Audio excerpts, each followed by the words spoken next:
So welcome everybody who's just coming in. I went ahead and got started. I had no idea there was going to be a flood as soon as I did that. But I'm Beth Carroll, and we're rolling because I've got a lot to cover. So, without further ado, let me hand it over to our panelists, and they will give you an introduction to themselves and tell you a little bit about their background in terms of managing and changing driver compensation.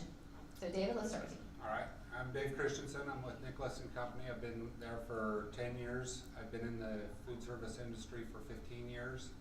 And I've had input on pay plans. I've never actually been on the initial rollout of one. The last one that we did, it was already pretty much built by the time I got there, and I helped implement it. But other than that, I'm a firm believer in the incentive-based pay plan. Seems like the productivity goes up 10 to 20%, and I think if drivers understand it, they like it. John? All right, my name is John Marsh. As Becco said, he's a operations manager for the San Antonio branch. He's over the day shift and the night shift and the components of the running of the building. I myself am an operations manager for the San Antonio division, but I'm over the transportation, the trucks, and the building. And I started with a little company in July of '92, right out of college, in a little company called Benny Keith Foods out of Fort Worth, Texas, and started with them and transferred down to our San Antonio division in March of 2000. So I've been through the whole gamut of warehousing, was over transportation, and still part of my life today in trucks. And we started a driver pay plan. We were on a it was kind of a base system in 93, 94, 95, and let's say a driver would have to start with a base of $500, but when he went past 40 hours, it was almost like Chinese arithmetic. It went backwards. It didn't give them any overtime, so to speak. So the more hours they work, the less they make. That's actually not legal. So to do that. yeah, but time has passed, so we moved on from there. So we had a company come in and did time movement studies on the way that our routes ran, how many stops we had, how many miles, and we actually developed a pay plan, a piece mile stop plan that our IT department made a mainframe system. So our Fort Worth branch started out with it. Now currently, most of our other facilities are using it, the mainframe system to pay. So that's where we are today. Okay, awesome. Thank you guys. Before we jump into some of the questions, I want to start with some basic terminology so that we're all kind of on the same page with this. And so this has been a real interesting learning experience for me, and for any of you that are fairly new to driver compensation but have dealt with other employee pay plans, you may be experiencing some of sort of the same, like, what the heck is going on here? What are we even talking about? Because it works very differently than your regular pay plan that you would find for somebody in accounting or somebody in IT or somebody in customer service. So just to level set a little bit, there's a basic wage that has to be paid to an employee to get them to even come to work for you, okay? So whether that is delivered through an hourly rate or a salary or a guaranteed amount, I like to think of that as a base salary equivalent, okay? So you need to think of it in those terms, in terms of how a driver gets paid. There's a minimum amount that they need to have that will form a base salary equivalent. For many of you that raised your hands before, that's done through an hourly amount. For some of you, it's done through a mix of hourly and activity-based pay. For some of you, it's done solely through activity-based pay. There are other parts that you can think of, and when David was talking, he used the word incentive compensation.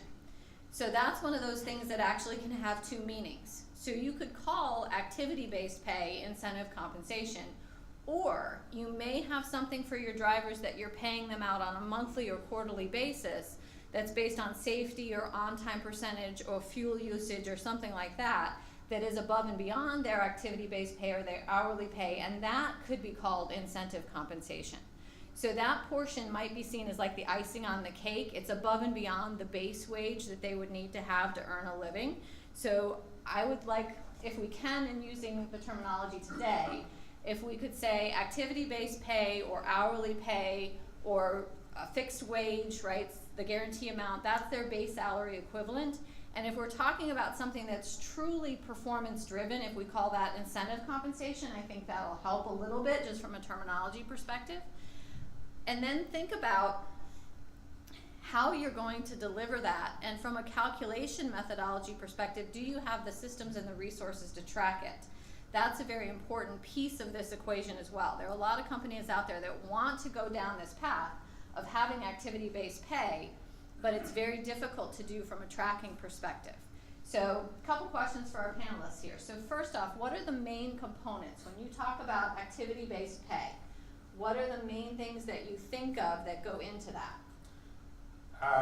For the ones that I've been around, it's been the pieces, the stops, the miles. We have a kicker on routes that if it goes over 18 stops, then the stop wage goes a little bit higher. We have different classes of routes. We have premium routes for special areas that have limited parking, where the driver's going to have to be taking cases farther. We also have expressway routes, freeway routes, for longer distance routes and stuff. So the mileage pay will be a little bit different on those because they're going to be doing a lot more time behind the wheel rather than actually delivering the cases. Got it. John, what do you have? Anything different than those pieces? No, the pieces, miles, and the stops are all there, except for we have a city mile number per mile, and then we have a country mile for the ones that run longer routes. So. I like that, country miles. Anybody out there have revenue as a component? That can sometimes be there. What about weight? Anybody still have weight? Okay, we've got some weight out there. Anybody have anything, and my husband can get ready to toss that. Anybody have anything else that they want to share in terms of a different method, something else that they're using for activity-based pay that you want to share with the group? Just raise your hand up. Everything's pretty well covered? Okay, I'm going to ask another question. How many different pay codes do you have in your system? This can just be raise your hands. So how many of you, for drivers, would you estimate have more than 5 pay codes that you use in the system? More than 5. So pay code would be miles, cases, stops, that's a pay code. Hours is a pay code. Backhaul is a pay code. Layover is a pay code. Per diem is a pay code. I've just hit 5 right there that you all probably have. So I would think everybody's hand would go up. How many have more than 5? Okay, keep your hand up. Put your hand up. You guys aren't participating, a lot of you are. How many have more than 10? How many have more than 15? 20. Now I'm an auctioneer. Okay. I'm actually working with one right now. A lot of them are sort of extraneous, miscellaneous things that are out there in terms of like how they calculate sick time and stuff like that. But I'm working with one company right now that has 75 different pay codes for their drivers. So we are trying to get that down to really having a core group of 4. And what they're going for is they're going for a combination of hours that would make up about 50% of the pay. And then miles, cases, and stops would be the rest of them. And cases is one of those funny terms. It's containers to some people, it's pieces to other people, it's cases to others, right? So there's a lot of different terminology for that. So David, you said you had gone through this change before, and you did see a productivity. You went from hourly only to activity-based pay. It was actually a different incentive-based pay, activity-based pay, but the new one that they rolled out, we've seen about a 15% increase in productivity. And for the most part, there were a few things that we had in our pay plan that we actually still have in the pay plan that I don't like. We have a minimum guaranteed amount.